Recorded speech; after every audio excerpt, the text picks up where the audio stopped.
Halo pemirsa, selamat datang di Inspira, Inspirasi Insan Muda. Bersama saya, Keke Holipah yang hari ini akan mengulik bisnis dari seorang milenial yang tentunya dapat menginspirasi kita semua. Melakukan bisnis bukan hanya untuk orang yang sudah berusia matang saja. Bahkan orang yang masih duduk di bangku sekolah dan kuliah pun tidak menutup kemungkinan untuk berbisnis. Sekarang saya akan mengajak Anda untuk bertemu langsung dengan pembisnis muda. Penasaran? Yuk ikutin terus.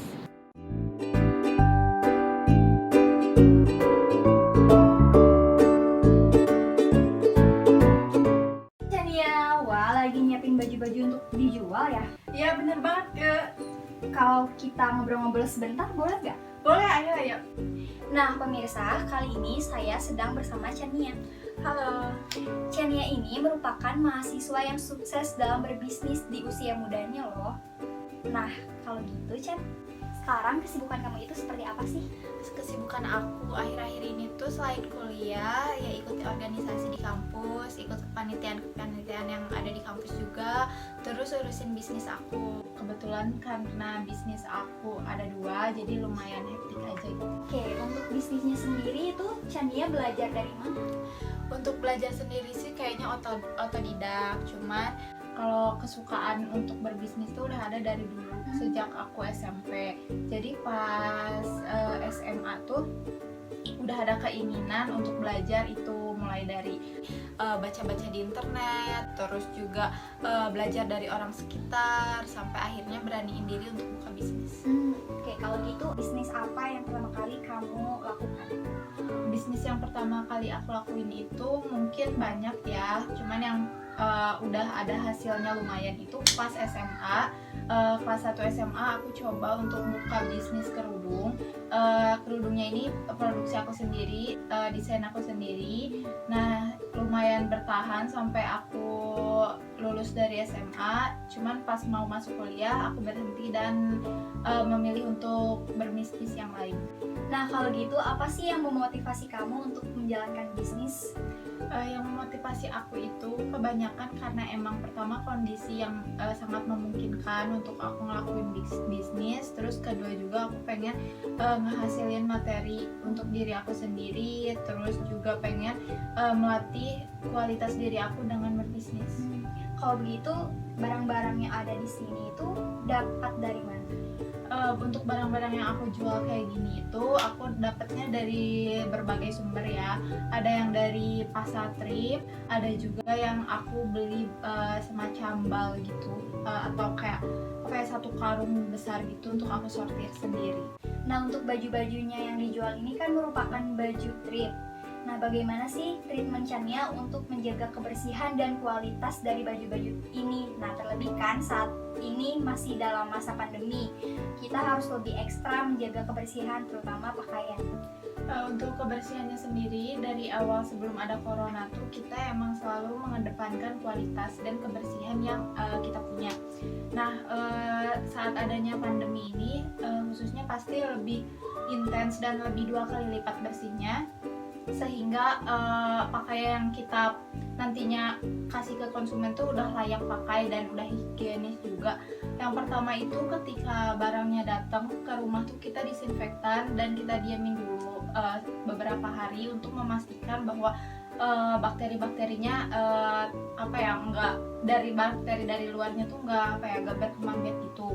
Terus juga setelah itu kita cuci bersih, kita pakai sabun, kita pakai antibakterial juga. Terus setelah bajunya kering, kita pastiin lagi pakai disinfektan juga. Terus kita pakai pewangi, kita packing dengan aman dan disimpan di ruangan yang memang khusus untuk baju-baju yang akan dikirim. Seperti itu. Nah selama berbisnis dari awal sampai sekarang itu kan pasti ada hambatan yang datang maupun pencapaian yang kamu peroleh gitu.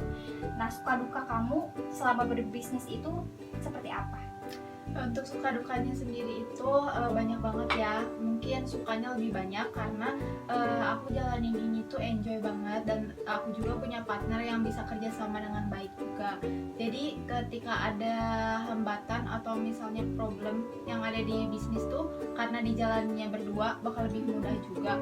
Terus mungkin dukanya itu terlebih ke konsumen yang mungkin rewel, terus juga banyak orang yang berpikir bahwa trip itu barang yang sangat jorok dan mending beli baru aja, padahal ada maksud baik juga gitu dari kita jualan trip itu, seenggaknya untuk meminimalisir fast fashion yang ada di Indonesia khususnya.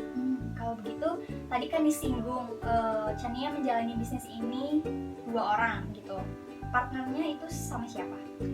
Partnernya sendiri itu dia mungkin pasangan aku, cuman kalau di bisnis ini tuh kita nggak lihat itu, maksudnya ya kita tetap kerja, kita tetap punya job desk masing-masing, terus dia juga tahu tanggung jawabnya apa, tahu tanggung jawabnya apa, dan karena itu juga saling melengkapi skill aku apa dan skill dia apa, jadi sehingga si bisnis ini tuh bakal tetap ada dan terus berkembang aja, karena ada dua pikiran yang punya satu tujuan bahwa bisnis ini tuh harus berkembang.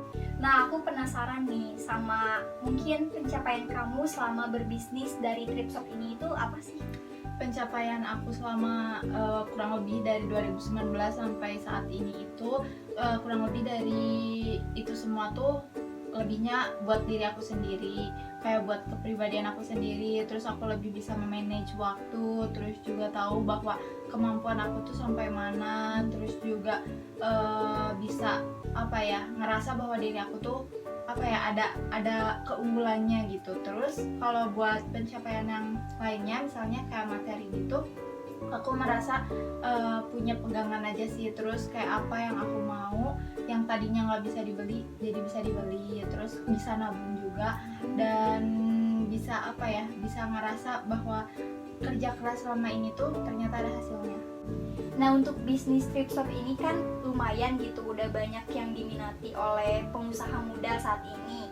Gimana sih cara Chania untuk tetap eksis bertahan, meningkatkan penjualan dari produk-produk ini dibanding dengan saingan di luar sana? Untuk cara supaya tetap eksis, yang pertama itu karena kita muncul di awal sebelum Tripshop ada booming, yaitu di tahun 2019 awal, kita tuh udah mastiin bahwa apa sih kelebihan dari Tripshop kita yang nggak dipunya sama Tripshop lain, dan kita tuh lebih fokus ke ciri khas itu, kayak misalnya Tripshop aku terus si ciri khasnya itu stylenya yaitu dengan menampilkan kemeja-kemeja, outer, terus leather edition, nah kayak gitu. Nah, kenapa sih pilih itu? Karena pertama, karena emang unisex, jadi bisa dipakai sama cewek ataupun cowok. Terus kedua, si desainnya itu bakal timeless, jadi nggak akan ada kayak udah nggak zaman nih pakai ini, nggak akan ada kayak gitu, jadi tetap bakal dipakai sampai kapanpun, kayak kemeja kayak gitu tuh. Beda kalau sama knitwear, kayak knitwear cardigan kayak gitu tuh mungkin lagi musim Korean style aja, terus nantinya mungkin 5 bulan ke depan, 6 bulan ke depan tuh udah nggak zaman lagi. Beda sama kemeja, kalau kemeja kan bisa dipakai buat kuliah, bisa dipakai juga buat kerja, bisa juga dipakai buat main santai dan lainnya. Jadi ya emang fokus di ciri khas aja sampai, dan kita juga udah terbentuk si konsumennya itu, jadi meskipun banyak pesaing yang datang, tetap aja kita punya ciri khas yang dari awal dan konsumen yang sudah terbentuk di awal itu. Oh iya, mengingatkan Chania juga kuliah gitu ya sekarang. Nah, gimana sih cara bagi waktu antara bisnis dan juga kuliah versi kamu? Kalau buat aku sendiri, kalau kuliah itu tuh emang kayak prioritas aku, terus juga karena tuntutan dari orang tua juga kan. Kalau misalkan sesibuk apapun yang kita ambil dan kegiatan yang kita jalanin, tetap aja kuliah tuh harus nomor 1. Terus yang kedua juga karena ikut organisasi dan kepanitiaan yang lain juga pasti kan penuh banget. Nah, gimana supaya semuanya itu rata, bisa kejalanin semua? Akhirnya aku kayak pakai satu sistem, yaitu skala prioritas. Jadi kayak misalnya kalau misalkan punya tugas nih, cepet-cepet dulu dikerjain. Kalau misalkan udah dikerjain, berarti artinya ada waktu luang buat kerjain yang lain. Terus misalnya kayak ada hal yang lebih penting duluan, misalnya kayak aku harus ngerjain bisnis aku duluan karena nggak bisa dinanti-nanti. Ya udah aku ngemundurin schedule tentang kayak panitiaan dan yang lainnya. Jadi ada skala prioritas di antara mereka itu. Terakhir nih, sebagai milenial yang sukses dalam berbisnis gitu, gimana sih pesan dari kamu untuk terutama orang yang masih ragu untuk melakukan bisnisnya dan mengembangkan bakatnya itu? Mungkin pesannya itu cukup simpel, kalian cukup percaya diri, terus kalian jangan takut untuk maju dan jangan takut juga untuk kalah, dan pasti kalian tuh punya sesuatu yang bakal nantinya kalian ingat selamanya kalau misalkan kalian mau mencoba duluan. Jangan sampai kalian nyesel karena nggak pernah nyoba itu gitu. Wah, seru sekali nih, banyak yang bisa diambil dari kerja kerasnya Chania sebagai milenial yang sukses dalam berbisnis. Jadi kita sebagai milenial tidak ada salahnya apabila sudah merintis bisnis sejak muda. Apalagi milenial yang masih terus semangat dalam pendidikannya. Tidak ada salahnya juga apabila kita mencoba untuk mengembangkan usaha untuk menambah penghasilan. Yang terpenting adalah konsisten dalam bekerja, seimbang dalam bisnis dan pendidikannya, dan juga tetap semangat. Oke, tak terasa bincang-bincang hari ini sudah berakhir. Semoga kita menemukan inspirasi baru dari tokoh Inspira hari ini. Waktunya kami pamit undur diri. Saya Kuku Holipah. Sampai jumpa di Inspira selanjutnya.